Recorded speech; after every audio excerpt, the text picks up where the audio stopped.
Hello and welcome to the second edition of the 1971 War Special by the Indologia Podcast. I would encourage you to go and listen to the first part because in that I have set the situation as it was in 1971, the geopolitical situation especially, who the big players were and what exactly was happening behind the scenes.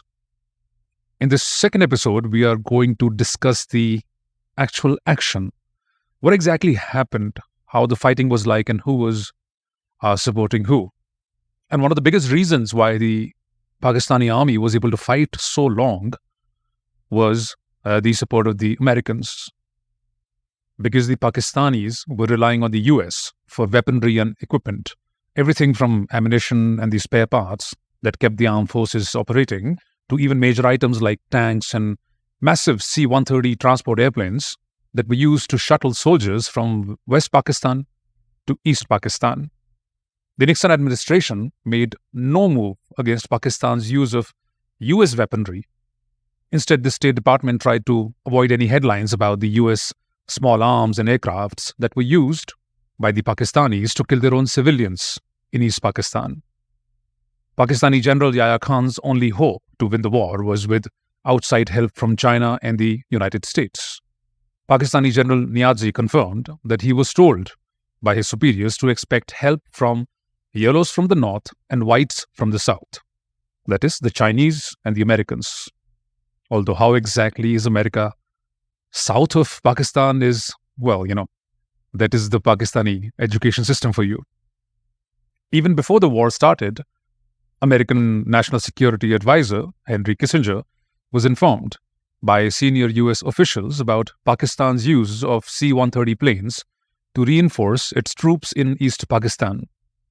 The American Consul General in Dhaka, Archer Blood, also saw that the Pakistani Air Force was using the F-86 Sabres, the American jet fighters that were famous for their performance in the Korean War.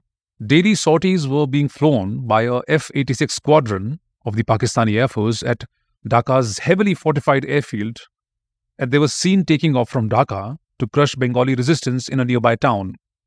Can you imagine this? American F-86 fighter planes versus unarmed, non-threatening Bengali civilians. The Indian press and the Indian parliament ripped into the US for supporting and arming Pakistan. Atal Bihari Vajpayee had urged the US government to prevent Pakistan from using its weapon against its own civilians, the Bengalis, while another Indian legislator had said that the US arms supply made it a partner in genocide. The US consulate in Calcutta was swamped with petitions and pleas to stop arming the Pakistani military. But the Nixon administration never asked Pakistan to avoid using American arms and supplies against the Bengalis. On the other hand, Kissinger urged Nixon to, in his own words, scare the Indians off and attack on West Pakistan as much as we possibly can. Kissinger also proposed three dangerous initiatives: that the United States would illegally allow Iran and Jordan to send squadrons of US aircrafts to Pakistan. It would also secretly ask China to mass its troops on the Indian border, and it would deploy a US aircraft carrier group to the Bay of Bengal to threaten India. He urged Nixon to stun India with all the three moves simultaneously. Could the Americans help Yahya Khan through Iran, one of Pakistan's most reliable friends? Nixon and Kissinger swiftly agreed to this without considering any legal issues. Kissinger was only concerned that the United States would have to replace whatever Iranian weaponry that was lost in the fighting. The very next day, the Shah of Iran agreed to this US request to send Iranian military equipment to Pakistan, with the United States replacing whatever Iran would send. Later, Kissinger informed Nixon that 4 Jordanian planes have already moved to Pakistan. 22 more are coming. We're talking to the Saudis, and the Turks are also willing to give 5. Do you see what India was up against? All these countries, encouraged by the Americans, were supplying airplanes and weaponry to Pakistan. The CIA confirmed this when they reported that a squadron of Jordanian F-104s had gone to Pakistan. En route, the planes had stopped in Saudi Arabia for refueling, and they had been guarded by the Pakistanis themselves. The Americans also secretly told a Chinese delegation that Jordan had sent 6 fighter aircrafts to Pakistan, and they would send 8 more very soon, and that Iran was replacing Jordan's lost airplanes, and Turkey was likely to send as many as 22 airplanes. Kissinger personally assured the Chinese. Nixon and Kissinger then plotted to conceal what they were doing. According to White House records, this is how the conversation went. "We'll have to say we didn't know about it," Kissinger said, "but we'll cover it as soon as we can." "Shit, how do we cover it?" Nixon asked. Then Kissinger explained, "By giving him, the Shah of Iran, some extra aid next year."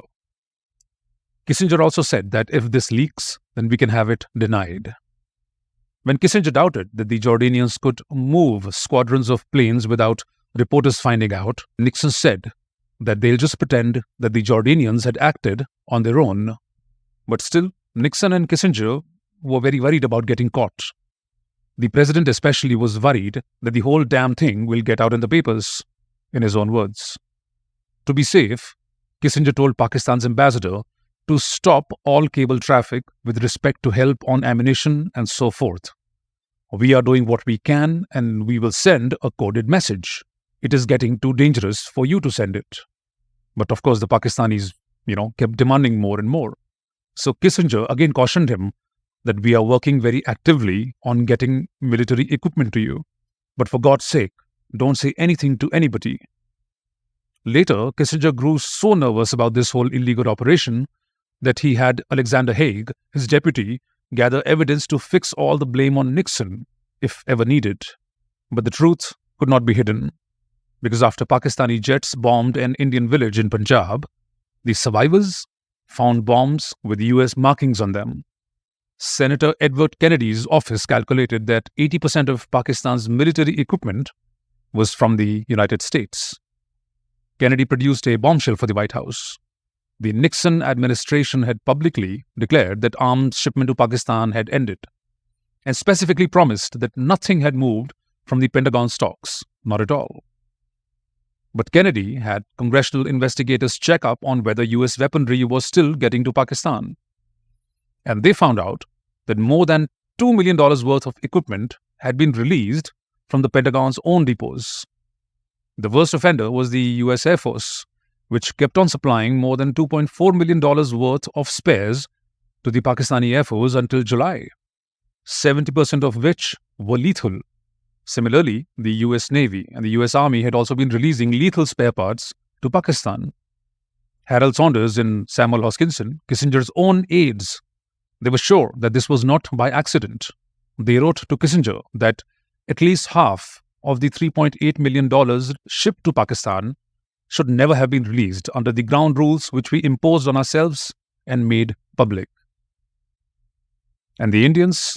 Well, Swaran Singh, the Indian foreign minister, had told his diplomats that artillery, tanks, automatic weapons, mortars, airplanes, everything which is normally used against invading armed forces was utilized against civilians, and a very large-scale killing took place. Selective killing of individuals, acts of molestations and rape against university students, girls, and especially concentrating on the localities in which Hindus predominated. To hold back this Indian assault in response to Pakistan's atrocities, the Nixon administration tried to appease the Indians and boosted the amount of refugee aid they would give to $70 million. In his Oval Office meeting with Swaran Singh, the American president turned on the charm, commiserating with India's terrible agony and suggesting that he could try to influence Yahya Khan, although not in a public, blunt way. Swaran Singh was very grateful for the $70 million, and he was so impressed that he thought that he had pledges in hand that the United States would now pressure Pakistani General Yahya Khan. For the only time during the 1971 war, Nixon's and Indira Gandhi's governments had a rare moment of harmony, but that lasted just 6 days. Because on June the 22nd, the White House got a rude surprise. The New York Times ran a front-page scoop. There was a Pakistani freighter in New York Harbor, ready to sail, loaded with US military spare parts and 8 aircrafts. Another ship, bearing parts for armored personal carriers, had already sailed early in May and was about to arrive in Karachi. This news blindsided the Indian government, especially Foreign Minister Swaran Singh, who had just returned from Washington to Delhi in a very good mood. But now he looked like a chump.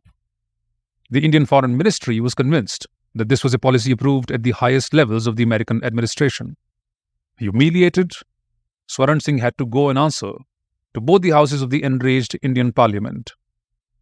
And the Parliament was infuriated to discover that even the US Commerce Department had leased 2 Boeing 707s to Pakistan International Airlines that was used to fly Pakistani troops into Dhaka. One story from the 1971 war that gets a lot of attention on social media is the story of how the Russians blocked the American aircraft carrier from attacking the Bengal coast, particularly Calcutta. But how much of it is exactly true? Yahya Khan had begged Nixon to send the 7th Fleet to Pakistan's shores to defend Karachi. But Nixon, despite often sounding like he was on the verge of war with India, had no intentions of any naval combat. The USS Enterprise carrier group was merely an atomic-powered bluff, meant to spook the Indians and increase Soviet pressure on India for a ceasefire. But nothing more than that. In defiance of the USS Enterprise, India intensified its naval assault. Because India's political leaders were very skeptical that the Enterprise would actually fight them. Thanks to Soviet surveillance, they knew that Dhaka was going to fall much before the 7th Fleet could do anything about it. Still, the Indian government asked the Soviet Union to warn against the dire consequences of this threatening movement of the US Navy. At the same time, P.N. Huxer, Indira Gandhi's advisor, ordered D.P. Dhar, the Indian envoy sent to Moscow, to personally reassure Soviet Premier Kosygin that India had no territorial ambitions in either Bangladesh or in West Pakistan, and that India's western position was entirely defensive. The Soviet ambassador assured India that a Soviet fleet in the Indian Ocean would not allow the United States to intervene. Nixon and Kissinger just enjoyed frightening India. Still, the Pentagon clearly said that the task force never got far into the Bay of Bengal. The USS Enterprise carrier group stayed over 1,000 miles away from Chittagong. Although admitting that there were 4 or 5 Soviet ships in the same area, the Pentagon said that the Americans never saw any of them, nor did they see any Indian or Pakistani ships. The Indian ambassador had also assured the State Department that the Soviet warships were not going to get close to the fighting. In the end, the USS Enterprise carrier group did rather nothing. But the Indian side took this bluff rather seriously. And Jaswant Singh, who later became the External Affairs Minister, said that the Indian bitterness that the deployment of the USS Enterprise did not begin to dissipate until Bill Clinton's presidency. Nonetheless, the rumors were all over the place. A lot of people said that the Americans will bomb Calcutta. And the Bengalis, displaying their great sense of humor, replied, "Great, so we'll rebuild it properly this time." Vice Admiral Mihir Roy, who was India's Director of Naval Intelligence, was glad to run India's support of the Bangladeshi rebels. He recalls that when the genocide started, it was obvious that we cannot run a country with 10 million refugees. We have to get them back to their homes. He talks proudly about India's backing of the Mukti Bahini, saying that it put great pressure on the Pakistani military.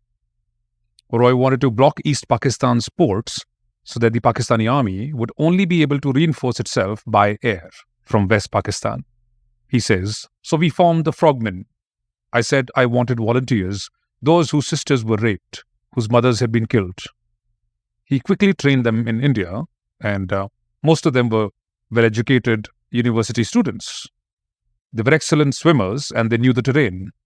He says, "If we wanted to attack Chittagong, I took people who lived in Chittagong. Surprise was the most important thing. We knew the first attack must be a major attack. We shall choose the time. It should be a moonless night.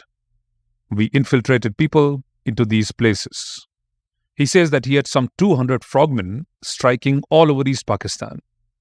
Richard Nixon angrily said that the Indians are blowing up the damn boats and everything. In total, Roy remembers with a lot of satisfaction that the insurance firm, Lloyd's of London, estimated that they had damaged 1 lakh tons of shipping. There was absolutely no movement in the ports. Major General Jacob, who worked closely with Roy, he says that we sank a lot of ships. I don't want to say more because we'll be sued by the merchant ship owners. By July, the Mukti Bahini claimed to have killed as many as 15,000 Pakistani troops, with scared Pakistani soldiers even fearing to leave their camps after dusk. The Indian mission in Islamabad noted with a lot of satisfaction that intensifying attacks had inflicted heavy casualties on the Pakistani army. It had disrupted transportation and the power supply and eroded the morale of Yahya Khan's military government.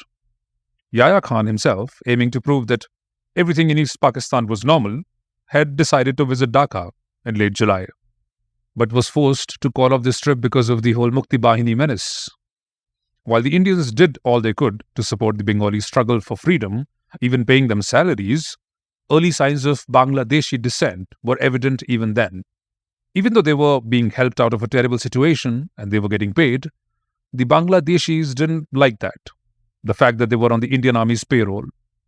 A senior Bangladeshi officer requested the RNAW chief R.N. Gao that the Indian Army should not give orders to the Bangladeshi forces that contradicted the orders given by the Bangladeshi commander.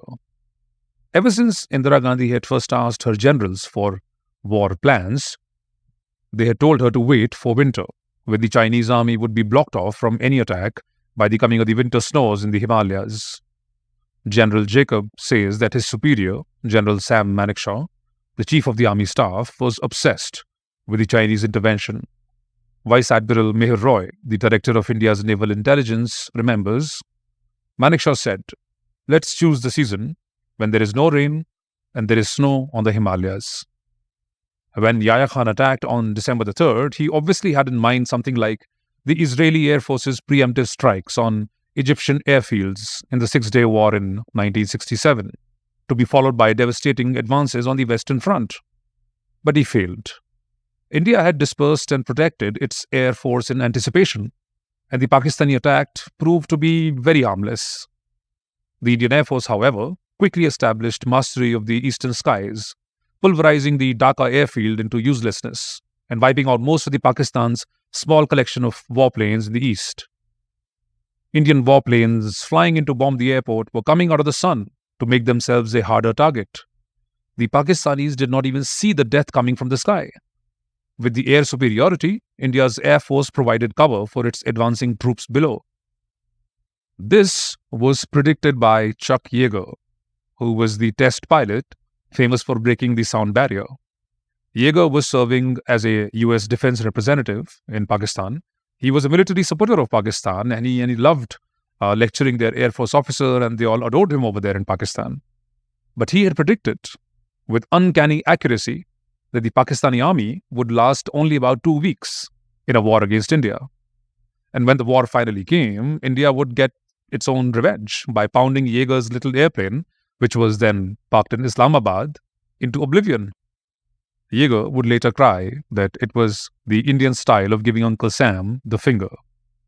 As an Indian officer told Sidney Sheinberg of the New York Times, "We are kicking the shit out of the Pakistanis." The euphoric Indian troops were greeted with cheers and hugs from the local Bengalis. As the Indian army advanced, Sheinberg noticed that the nervous Bengali civilians followed about a mile or two behind them, hoping to return to their homes. To blockade the key eastern port of Chittagong, India deployed its sole aircraft carrier, the INS Vikrant, backed up with supporting ships and submarines. From the aircraft carrier, India could launch Seahawk fighter bombers into the battle. The Indians had patched up the not-so-stable INS Vikrant as best as they could, and they had deployed it because they dreaded the attacks by Pakistan's biggest and mightiest submarine, the PNS Ghazi, which had been provided to the Pakistani Navy by the Americans. Yahya Khan himself had hoped that his navy would sink the INS Vikrant. But before that could happen, and this is quite funny, before that could happen, the PNS Ghazi suffered an underwater explosion so loud that it broke all the windows on dry land. And it happened because it hit one of its own mines, as per the Pakistani Navy records. The INS Vikrant, now free of the threat of the PNS Ghazi, led attacks on Chittagong and Cox's Bazar, paralyzing these vital harbors and setting Chittagong's main oil refinery on fire. India's Eastern Naval Commander signaled his sailors, "The motto for the Eastern Fleet is attack, attack, attack." In no time, East Pakistan was blocked off from any sea outlet to West Pakistan. The Indian Air Force and Navy then planned a daring surprise assault on the heavily defended port of Karachi, mostly to destroy Pakistan's crucial oil storage facilities, which held 4/5 of Pakistan's oil supply, which was, of course, vital to keeping the Pakistani armor moving. Late at night on December the 4th, the Indian Air Force struck, and at the same time, the Indian Navy crept up and launched missiles on Karachi's oil depots. Off the coast, Indian warships blasted in half and sank a massive Pakistani destroyer, the PNS Khyber, and badly damaged a second one, the PNS Shah Jahan. In a second big raid, on December the 8th, the Indian Navy fired another barrage on the Karachi area, blowing up fuel tanks and tankers. The next day, as the city weathered its 13th air raid, the fires spread, leaving half of the city's oil storage up in flames. For 7 terrifying days, Karachi burned. And the meltdown of the Pakistanis was glorious. Lieutenant General Niazi, the commander of Pakistan's Eastern Command, was haggard and exhausted. According to another general, he wept loudly. Yes, the Pakistani General Niazi wept loudly in a meeting on December the 7th. After only a few days of combat, Pakistani army was being thrashed in Bangladesh. Later, the Indian General Jacob received information that General Niazi, the commander of Pakistan's Eastern Command, would be going to a meeting at the government house in Dhaka. So the Indians bombed the gathering, and this terrified the remaining Pakistanis who were there in East Pakistan. That very evening, Niazi went to the US Consul General with a ceasefire proposal. General Manekshaw, the Indian Chief of Army Staff, sent a third note asking Pakistan to surrender. He said, "For the sake of your own men, I hope you will not compel me to reduce your garrison with the use of force." India urged the enemy troops to surrender rather than die for no reason. Manekshaw broadcasted repeated appeals, emphasizing that prisoners of war would be treated honorably under the Geneva Conventions. The Pakistani troops also knew that they would probably fare much better if they were to surrender to the Indian soldiers rather than to the Mukti Bahini, who would most certainly not spare them. The day before 16th of December, Pakistan's General Niazi sent a message to General Manekshaw saying that he wanted a ceasefire, passed along through the US Embassy in Delhi. In reply, Manekshaw repeated his promises to safeguard the surrendering Pakistanis, and as a goodwill gesture, Manekshaw ordered a pause in air attacks over Dhaka. Niazi's ceasefire letter was delivered to the Principal Secretary, P.N. Huxer, by Galen Stone, a US diplomat who was posted in the Delhi Embassy. And the conversation that happened between them, I think it's important to tell that conversation right now, because it gives us a very clear insight into the attitude and the diplomatic policy, the foreign policy that the Indian government of that time had. And I'll let you be the judge of whether it was a good thing or a bad thing. So when Galen Stone went to meet P.N. Huxer, he asked him, he said, "Galen, where are we heading?" Stone replied that the US relationship with India was being destroyed. He said that many people in the State Department simply did not understand Nixon's policies. Huxer, P.N. Huxer, the Principal Secretary to the Prime Minister, in tears, then asked Stone what kind of relationship Indian and American children would have. Huxer also warned India's Defense Ministry. The Prime Minister's Principal Secretary, P.N. Huxer, warned India's Defense Ministry that the dominant interest of the United States and China was in preserving West Pakistan. He cautioned against any statements or military actions that indicated that India had serious intent to separate parts of West Pakistan or to take back Pak-occupied Kashmir. But to Huxer's annoyance, India's Information Ministry had been hard at work preparing propaganda trying to whip up a Sindhi independence movement in West Pakistan. So he ordered a stop to all that and demanded the withdrawal of all propaganda that tried to start up any Sindhi, Balochi or Pathan independence movement. P.N. Huxer, the principal secretary to India's Prime Minister. He also instructed the Indian embassy in Washington to explain to the Americans that India wanted no West Pakistani territory and that India's recognition of Bangladesh was a self-imposed restraint, providing that it had absolutely no territorial ambitions over there. He really wanted to make sure that the Americans know that, look, we are the good guys. We are the good boys. We do not want our territory back. We don't want POK back. We are good little teacher's pet. And as a way of contrast, he reminded the Americans that Pakistan was still attacking Kashmir and elsewhere on the Western Front, which of course the Americans didn't care about. Many military leaders and even Jagjeevan Ram, the defense minister, wanted to fight in Pak-occupied Kashmir, and they wanted to smash the Pakistani army. But Indira Gandhi had had enough. She wanted to avoid any more trouble with the US and with China, and under Soviet pressure to accept a ceasefire as soon as Bangladesh was created, India was set to assure the Soviet Union that the Indians had no plan to annex any West Pakistani territory. According to a secret CIA agent who was placed in the PMO, Indira Gandhi was confident that Yahya Khan's military regime would fail and that there would be new pressure for autonomy in Balochistan and the northwest frontier and other restive areas of West Pakistan. So she was confident that these things would happen automatically and that India would dominate South Asia. General Jacob remembers that India actually had only 3,000 troops outside of Dhaka, while Pakistan still had over 26,000 in the city. And at that time, Manekshaw told Jacob, just go and get a surrender. When General Jacob landed in Dhaka, there was still fighting going on between the Mukti Bahini and the Pakistani troops. Once he reached the Pakistani headquarters, Jacob remembers that General Niazi said, "Who said I'm surrendering? I only came here for a ceasefire." So General Jacob took Niazi aside and he said, "Look, you surrender, we take care of you, of your families and ethnic minorities. If you don't, what can I do? I'll give you 30 minutes. And if you don't agree, I'll order the resumption of hostilities and the bombing of Dhaka." But General Niazi, knowing how many more Indian troops were outside Dhaka, quickly surrendered, as is the Pakistani national custom. An Indian commander who knew General Niazi personally sent him a note. The note said, "My dear Abdullah, I'm here. The game is up.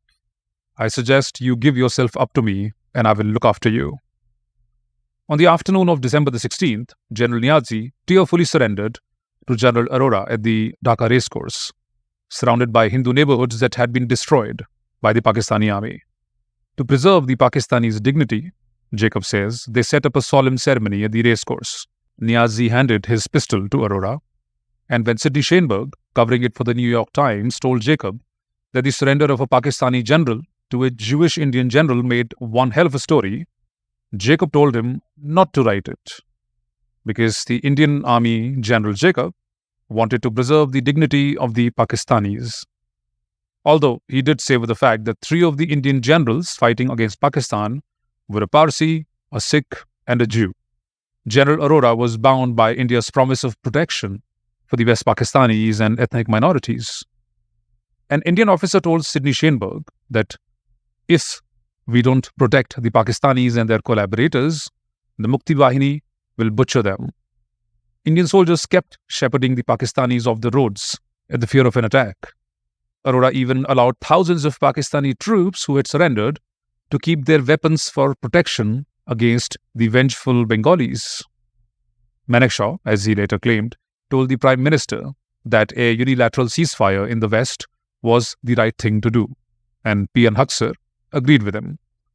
According to her closest friends, Gandhi heard discussions from the army chief and her top advisors about the feasibility of seizing one of Pakistan's cities, but then she decided it was time to end the war. So she unilaterally ordered India's armed forces to cease fire all along the Western Front as of 8 p.m. on December the 17th, 1971. Thus, the war ended without a formal reckoning of the many crimes that were committed. There was no International War Crimes Tribunal. There was no Truth Commission. And what happened to the new Bangladesh? Well, in December 1974, Mujibur Rahman seized emergency powers for himself, gutted the democratic constitution that he had supposedly desired, and in August 1975, the army officers launched a violent coup against him. They stormed his house, shot him dead, as well as his wife, brothers, sons, and daughters-in-law. For Pakistan, under the new chief Bhutto, not much changed. In fact, defense spending rocketed up. Just over 2 months after the war, the Indian army saw that Pakistan was replacing its losses, modernizing its tank units, and bolstering its infantry. Pervez Musharraf, who was a young Pakistani commando officer during the 1971 war, is said to have flung his jacket on the floor in disgust at the humiliating defeat, and he badly wanted revenge against India. The massive loss suffered by Pakistan's army in 1971 made Pakistan's leadership realize that they needed alternative ways of fighting India. And by 1999, the Pakistani army chiefs were convinced that jihadis were the only reliable way to challenge the Indian army. And thus started the terrorist attacks, the terrorist infiltration, and the overall massive terrorism industry of Pakistan. Indira Gandhi, who was bargaining from strength, met Bhutto in a summit in Shimla in June of 1972. Although they did spar over Kashmir, she gave him very generous terms. Although India had won the war, Pakistan had been defeated, but still, India returned around 5,000 square miles of Pakistan's territory that had been seized by the Indian troops. And India also generously handed over the 93,000 prisoners of war, the Pakistani soldiers, without asking for anything in return. Many Indians were shocked by Bhutto's success at the Shimla summit. The Indian opposition argued that Indira Gandhi had lost at the negotiating table everything that the army had won in the war field. 30 years later, even Sam Manekshaw would blast Indira Gandhi for getting played by Bhutto, or in his words, he said, he played her like a monkey. But in 1971, the Indian Foreign Ministry hailed the Shimla Agreement as a generous peace agreement. Bhutto assured her that he would get his people to accept the upgrading of the line of control in Kashmir into an actual border. But then right afterwards, he went and gave a hardline speech about Kashmir. It's even said that at the summit, he told Indira Gandhi that, look, I am new in power, and if we do not come to an acceptable agreement, if you do not give me a generous deal, the people will be against me. That's what he said, and Indira Gandhi gave him a very, very generous deal. One of her aides later said that Prime Minister Indira Gandhi had become very arrogant. She loved being called Durga. The Bangladesh victory was the turning point of her political career. On the curb of a main downtown intersection in Dhaka, there lay a dead body. The dead man was a worker, barefoot, and had been lying there for hours.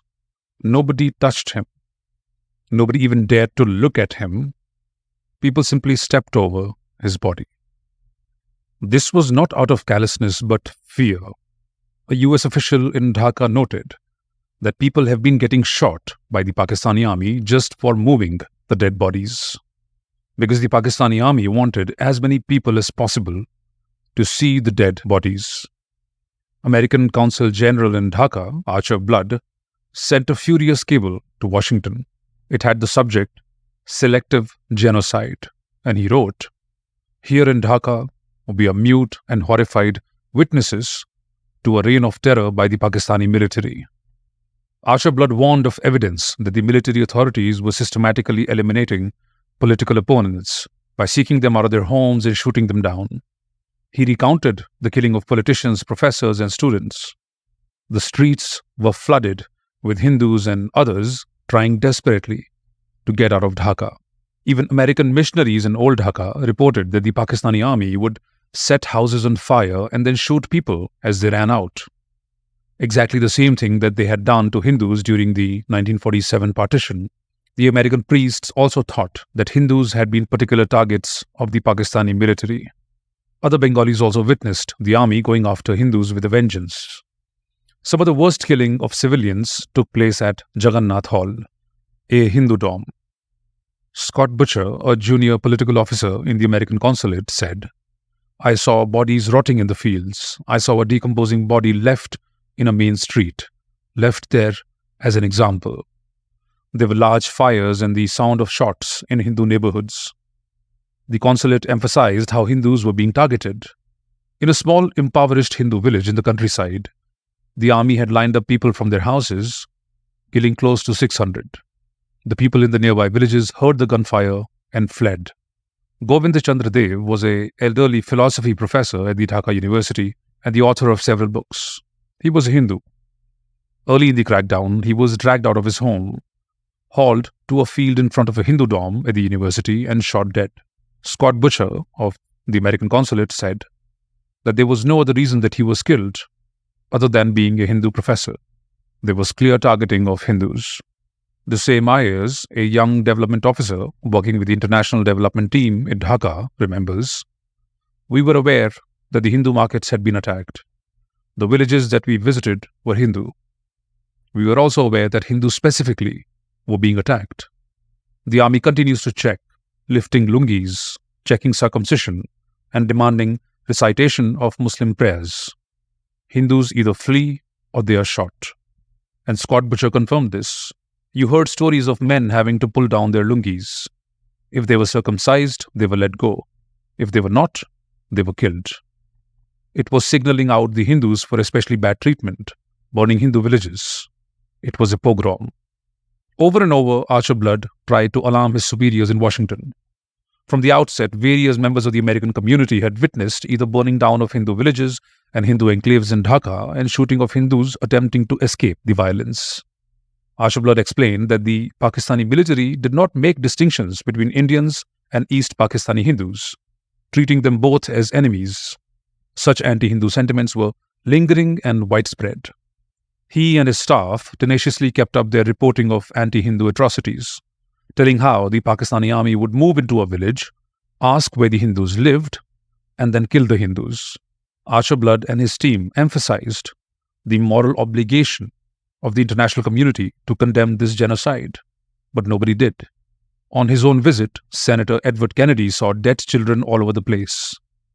When Kennedy asked the director of one of the refugee camps what he most urgently needed, the director replied, "A crematorium."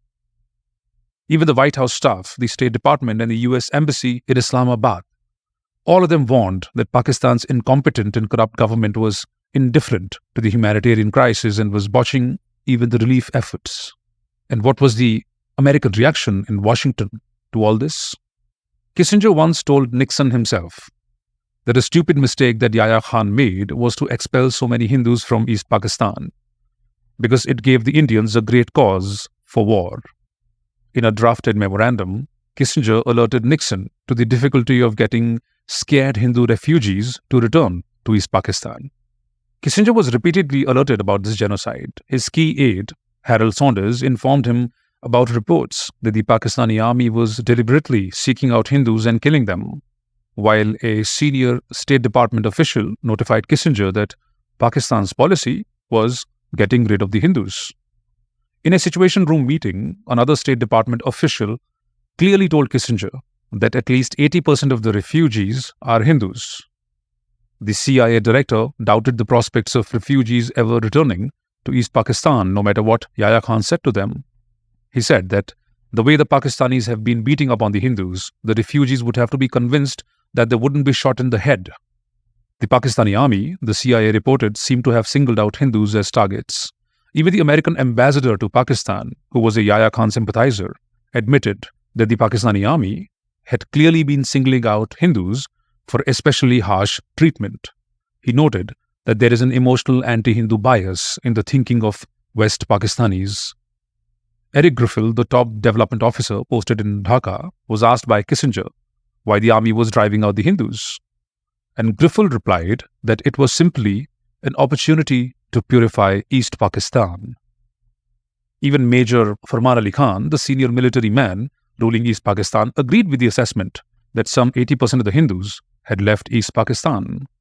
Journalist Sidney Sheinberg noted in the New York Times that diplomats in Dhaka thought that hundreds of thousands of Bengalis, maybe even 1 million or more, had been killed.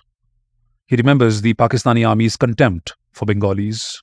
He said, "Even the officers in charge of these units would say, you can't trust these people. They are low." The officers gave no denials that they had just killed them.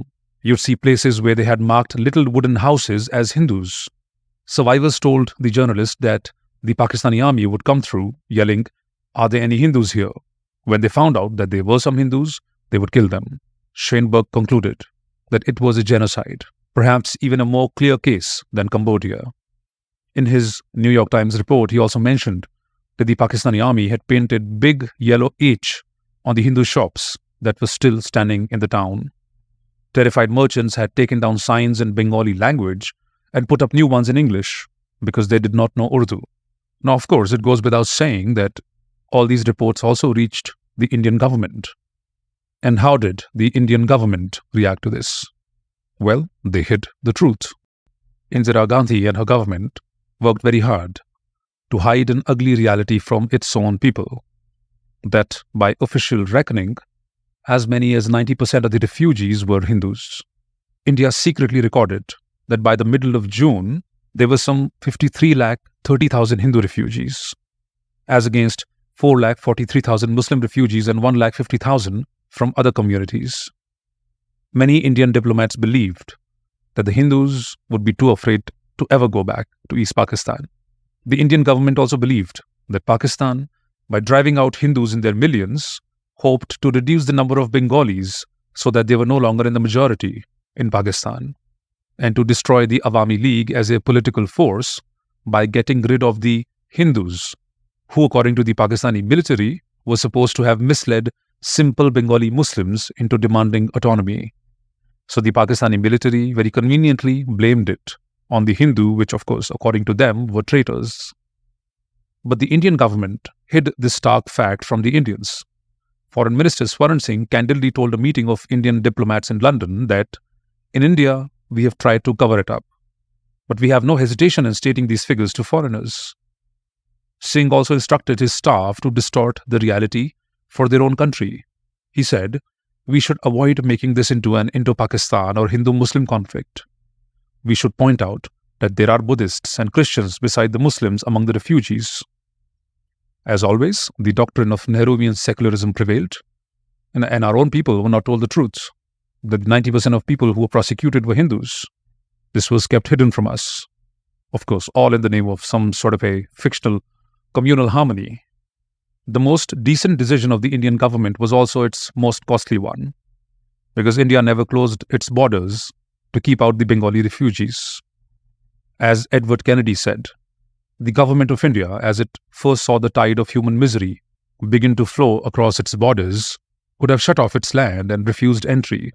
But to its everlasting credit, India chose the way of compassion. By September, India estimated that it had taken in some 8 million refugees, with no end in sight. This represented a tenth of the overall population of East Pakistan. And what was the reaction to all this in Pakistan? Well, senior Pakistani military officers would later admit much of this targeting before a secret Pakistani post-war judicial inquiry. It noted that senior officers like the Chief of Army Staff and Chief of General Staff were often noticed jokingly asking as to how many Hindus have been killed. One lieutenant colonel testified that General Niazi, who became the Chief Martial Law Administrator in East Pakistan and head of the Army's Eastern Command, asked as to how many Hindus we had killed. In May, there was an order in writing to kill Hindus from a brigadier. When you read all these things, it doesn't leave any doubt in your mind that this was not really a political war or a territorial war, it was a jihad. Because the Pakistanis, clearly, they blamed everything on the Hindus, that the Hindus had led the East Pakistani Muslims astray, that it was the Hindus who were at the root of it all. In Pakistani army, the top brass, the soldiers, everybody clearly, openly targeted the Hindus and wanted to kill them. And yet these soldiers were given a welcome in India. They were kept safe in India as prisoners of war. There was no Truth and Reconciliation Commission. There was no international tribunal to judge them. And all the Hindus that have been killed, all the women that have been raped, the children that have been murdered, all that was forgotten by the Indira Gandhi government. There was absolutely no repercussions for the Pakistani army for carrying out one of the worst, one of the biggest genocides we've seen in modern history. The CIA had even reported that even after the war was lost, Pakistani army killed a large number of Bangladeshi intellectuals right before the fall of Dhaka. according to the State Department, in this exit after the war was lost, as many as 200 people were killed. This was not a territorial war. And again, this is seen clearly in the words of Yahya Khan. When Yahya Khan realized that he could not hold East Pakistan, he still vowed that his troops in East Pakistan would fight to the last Muslim. Again, he did not say fight to the last soldier. He said his troops in East Pakistan would fight to the last Muslim for Pakistan and for Islam. And what absolutely amazes me is that in spite of this war, the 65 war, the war in 48, just months after the partition, or rather the creation of Pakistan, it was at war with India. We still did not learn, and still we kept hoping for a Aman ki Asha. We still kept hoping for bilateral relationships, the cricket matches and the buses from Delhi to Lahore. And of course, what was the result of it all? 99 Kargil. What was the result of it all? 89 Kashmiri Hindu genocide. The Pakistanis have done exactly what they said they would do. What they wrote in their books. You can read the Quranic concept of war, written by a Pakistani general, which is literally a manual for the Pakistani army. It really makes you wonder, has nobody on our side read it? Has nobody on our side studied their theological system? It's quite stunning that there's such an amazing lack of Shatrubodh on our side. Because as I've said again and again and again, and we certainly have made this mistake plenty of times in the last many, many hundred years, those who forget their history are doomed to repeat it. Well, now we have come to the end of this two-part special on the 1971 Indo-Pak War. Now, these episodes have been longer than usual, but I truly felt that there is a lot that we can learn from the Indo-Pak War, the geopolitical situation at that time, and it has a lot of lessons for us. So I really wanted to make something that could be a document for the future, for those of us who really want to know what happened during that time. If you gained something from this podcast, then please consider subscribing to it. You can listen to it on Spotify, on Apple Podcasts, and on Google Podcasts as well.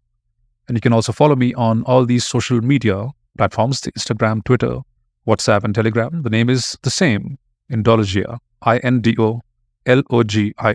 Please send me your questions, your messages, any suggestions. I welcome them all. Till the next time I see you, Jai Hind, Bande Mataram.